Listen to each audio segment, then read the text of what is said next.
Hoy te traigo un episodio diferente, pero muy importante. Vamos a hablar de economía en español, pero no te asustes. No necesitas ser una experta o un experto ni haber estudiado finanzas para entender este episodio. Lo que sí necesitas es tener curiosidad porque vamos a desmontar algunas ideas que parecen lógicas, pero que no lo son. Y sí, las ideas, como los muebles, también se pueden desmontar. En este contexto, desmontar significa refutar una idea o creencia, mostrando que es incorrecta. Y hoy vamos a hablar de 7 ideas económicas muy importantes, porque si las entiendes, vas a ver la economía con otros ojos, más críticos, más atentos y más reales. Y de paso, vas a mejorar tu español. 2 por 1. Y como siempre, antes de empezar, te recuerdo que puedes leer la transcripción completa de este episodio en la web SpanishLanguageCoach.com. También tienes la traducción al inglés y tarjetas de vocabulario para ayudarte a retener las palabras y expresiones nuevas que vamos a usar hoy. Y un ejercicio de comprensión. Todo totalmente gratuito. Y ahora sí, vamos a empezar con el primero de estos mitos. Mito número 1. Si el PIB crece, todo va bien. El PIB es el Producto Interior Bruto, conocido en inglés como GDP. Y este mito es muy común. Lo escuchamos en las noticias, lo repiten los políticos y lo vemos en los titulares de los periódicos. La economía crece, el PIB sube. Y parece que eso es algo siempre positivo. Y el PIB es una medida que calcula el valor total de los bienes y servicios que produce un país en un periodo de tiempo, normalmente un año. Es decir, mide cuánto produce una economía. Cuanto más se produce, más alto es el PIB. Y aquí viene la parte engañosa. Que el PIB crezca no significa que todas las personas del país estén mejor. No significa que haya menos pobreza, ni que haya mejores hospitales, ni que las personas ganen más dinero. El PIB no nos dice nada sobre cómo se reparte, cómo se distribuye esa riqueza. Imagina un país donde unas pocas personas muy ricas ganan muchísimo dinero, mientras que el resto de la población vive con salarios muy bajos. Ese país puede tener un PIB alto o creciente, pero eso no significa que sea un país justo o que sus ciudadanos vivan bien. Además, el PIB no mide la calidad de vida. No tiene en cuenta si la educación es buena, si la salud pública funciona bien, si las personas son felices o si el medio ambiente está protegido. Un país puede tener un PIB altísimo y al mismo tiempo tener una gran desigualdad social, hospitales colapsados o contaminación altísima. Así que, estudiante, recuerda esto, el PIB solo mide la cantidad, no la calidad. No mide el bienestar de las personas. Por eso, cuando escuches que la economía va bien porque el PIB sube, pregúntate ¿para quién va bien? ¿Quién se está beneficiando realmente de ese crecimiento? De hecho, el caso de España ahora mismo es bastante representativo. Si vemos los datos macroeconómicos, estos son buenos y el gobierno se siente orgullosos de ellos, ¿no? Sin embargo, a mí me da la sensación de que una gran parte de la población está descontenta porque esta mejora económica no tiene un impacto en ellos. Ya sabes, como dice la expresión en español, no es oro todo lo que reluce. Y vamos ahora con el segundo mito, mito número 2. La deuda pública es siempre mala. A muchas personas la palabra deuda les da miedo y es normal. Si tú tienes una deuda muy grande con el banco, probablemente vas a preocuparte, ¿no? Vas a pensar que es algo negativo. Pero cuando hablamos de deuda pública, es decir, la deuda de un país, la situación es diferente. La deuda pública no es mala por sí misma. Lo importante no es si un país tiene deuda, sino cómo la usa y si puede devolverla sin problemas. Es como si tú pides dinero prestado para estudiar una carrera que te permitirá encontrar un buen trabajo. Esa deuda es una inversión. En cambio, si pides dinero solo para comprarte cosas que no necesitas, ahí sí puedes tener un problema. Y con los países pasa igual. Muchos gobiernos piden dinero prestado para invertir en educación, infraestructuras, sanidad, cosas que mejoran la economía a largo plazo. Y eso puede ser positivo. De hecho, casi todos los países del mundo tienen deuda pública, incluso los más ricos. El problema aparece cuando un país pide dinero para pagar otras deudas, o cuando la deuda crece muy rápido, sin control, o cuando hay corrupción. Ahí sí puede ser peligroso. Y además no es lo mismo tener deuda en tu propia moneda que en una moneda extranjera. Algunos países, como Estados Unidos o Japón, pueden pedir prestado en su propia moneda, lo que les da más flexibilidad. Vamos ahora con el tercer mito, mito número 3. Las personas más ricas, millonarias, billonarias, crean empleo, crean puestos de trabajo. Este es un mensaje que se escucha muy a menudo, sobre todo cuando se habla de impuestos. Hay quien dice, si subimos los impuestos a las personas ricas, se destruirá empleo, porque ellas son las que lo crean. En principio es verdad que una empresa puede crear empleo. Si una persona tiene dinero, monta un negocio y ese negocio funciona, necesita contratar trabajadores. En ese sentido, si hay personas con mucho dinero que crean puestos de trabajo, por supuesto, y hay que incentivarlo. Pero eso no significa que todas las personas ricas creen empleo por el simple hecho de ser ricas. Muchas personas con grandes fortunas no tienen empresas con empleados. Su dinero puede estar invertido en productos financieros, en viviendas o en inversiones fuera del país. Y en esos casos el impacto en el empleo local puede ser limitado. Además, las empresas no contratan personas solo porque tengan dinero, contratan cuando lo necesitan. Y eso depende sobre todo de una cosa, la demanda. Si hay clientes, la empresa crece. Y si la empresa crece, entonces contrata. Si no hay clientes, aunque la persona propietaria, la dueña, tenga mucho dinero, no tiene sentido contratar a nadie. Y por otro lado, en muchos países, una gran parte del empleo la crean las pequeñas y medianas empresas, conocidas como pymes. Y estas pymes no suelen pertenecer a grandes fortunas, sino a pequeños emprendedores y emprendedoras, pero emplean en su conjunto a millones de personas. Tiendas, bares, pequeñas empresas de servicios, autónomos, todo eso también es creación de empleo. Y también se habla mucho de la idea de que si se beneficia económicamente a las personas más ricas, ese dinero acabará llegando al resto de la sociedad.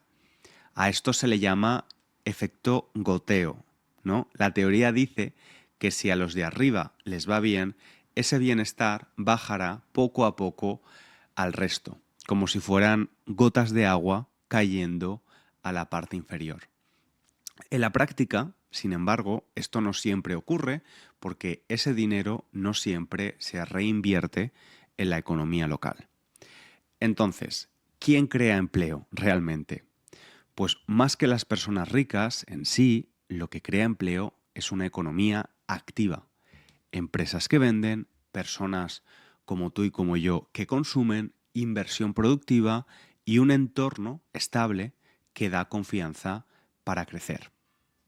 Ser rico no crea empleo automáticamente. El empleo aparece cuando hay actividad económica real. Y vamos ahora con el cuarto mito, mito número 4. el mercado es más eficiente que el Estado. Esta es una idea muy repetida, especialmente por quienes defienden un modelo económico liberal. Según este pensamiento, los mercados libres, es decir, sin intervención del Estado, funcionan mejor, son más eficientes y reparten o distribuyen los recursos de forma óptima.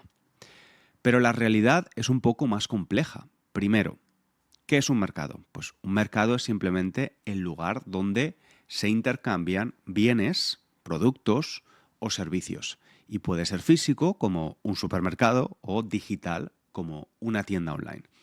Y cuando hablamos de el mercado en economía, nos referimos al conjunto de decisiones de compra y venta que tomamos las personas y empresas.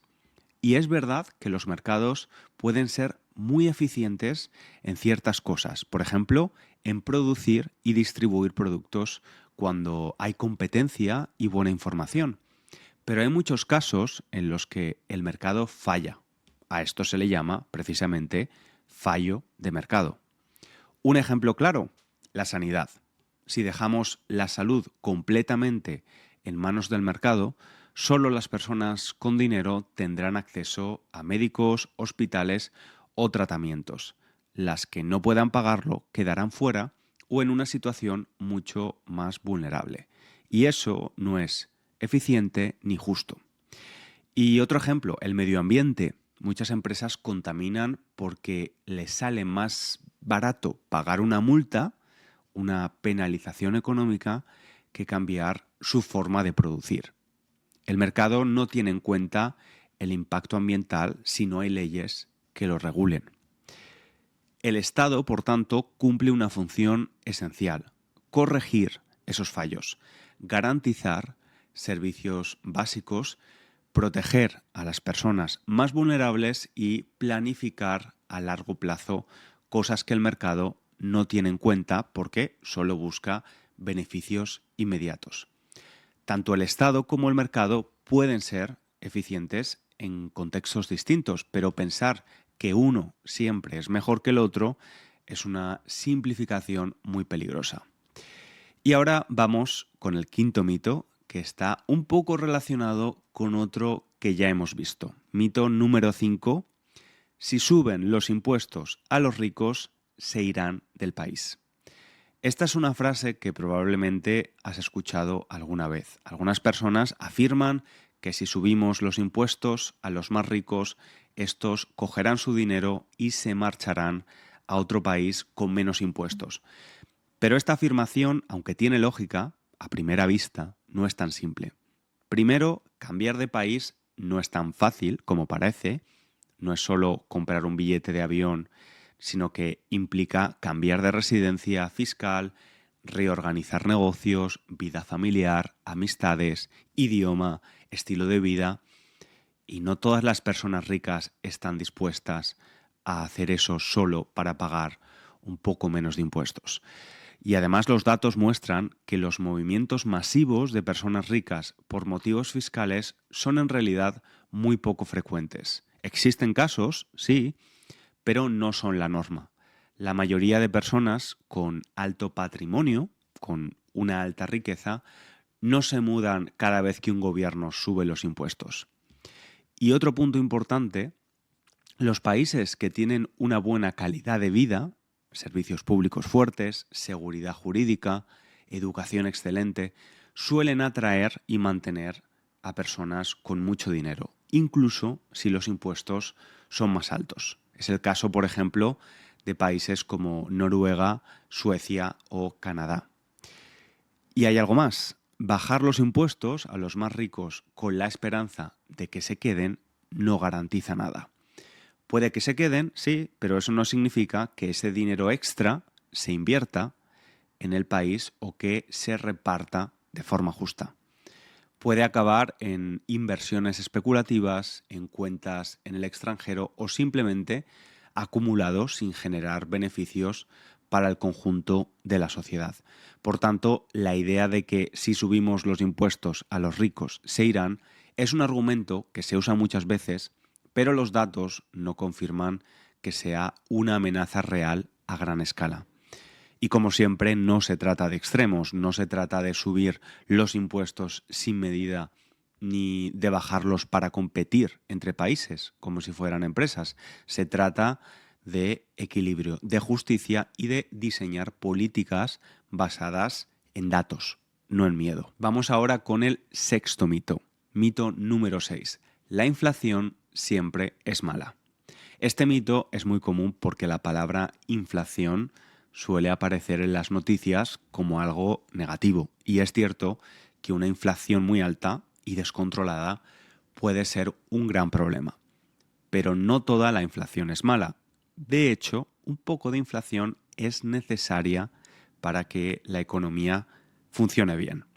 Primero, ¿qué es la inflación? Es el aumento general de los precios de los bienes y servicios. Es decir, cuando todo sube poco a poco, la comida, el transporte, la ropa, etc.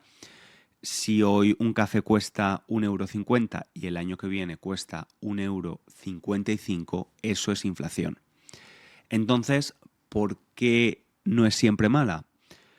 Pues porque una inflación moderada puede ser señal de que la economía está creciendo, que hay más consumo, más empleo, más inversión y además si los precios suben un poco, también pueden subir los sueldos, los salarios y esto permite que las personas tengan más poder adquisitivo, poder económico para comprar y puedan seguir consumiendo. Y de hecho, cuando no hay inflación o cuando hay deflación, es decir, los precios bajan, puede ser aún más peligroso. Porque si las personas piensan que todo será más barato mañana, no compran hoy. Y si no compran, las empresas venden menos, ganan menos y despiden trabajadores. Es un círculo muy negativo para la economía.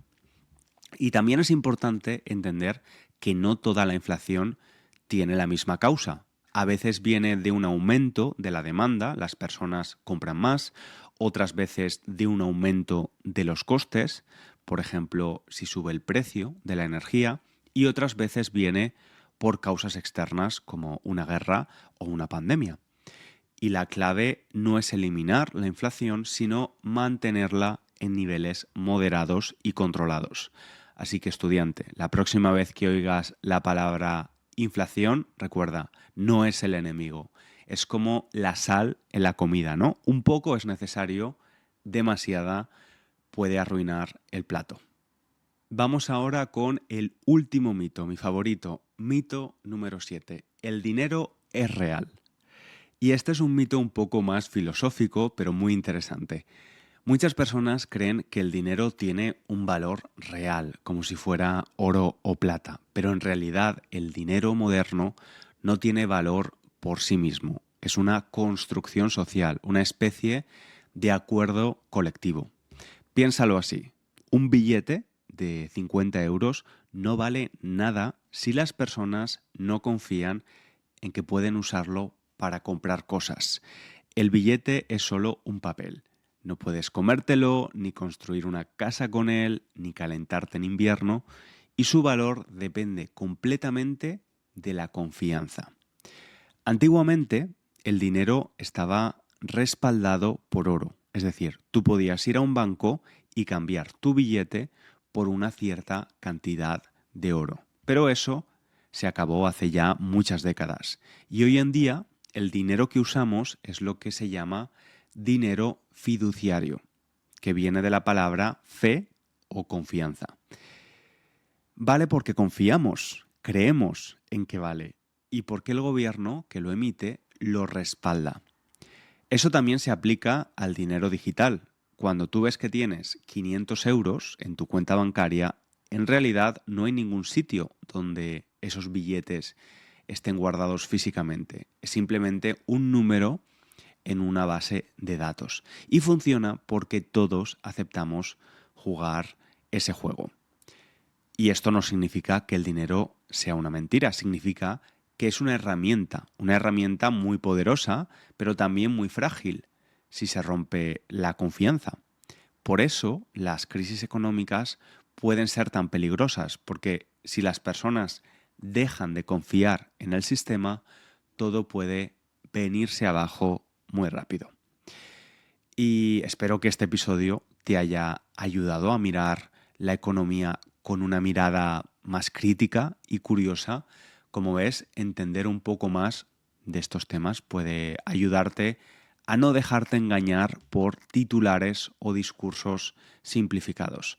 Si te ha gustado este episodio, te invito a suscribirte al podcast para no perderte los próximos. También puedes dejar un comentario con tu opinión o para practicar tu español escrito. Cuéntame si hay algún mito que te ha sorprendido o si no estás de acuerdo con alguno de ellos o si conoces otro mito muy extendido del que no hemos hablado. Te leo. Y si me escuchas desde una plataforma como Spotify o Apple Podcast, puedes valorar el podcast o recomendarlo a otros estudiantes. También te animo a que vayas ahora a la web SpanishLanguageCoach.com y uses los recursos gratuitos para sacarle el máximo provecho, el máximo jugo al episodio. Un abrazo grande.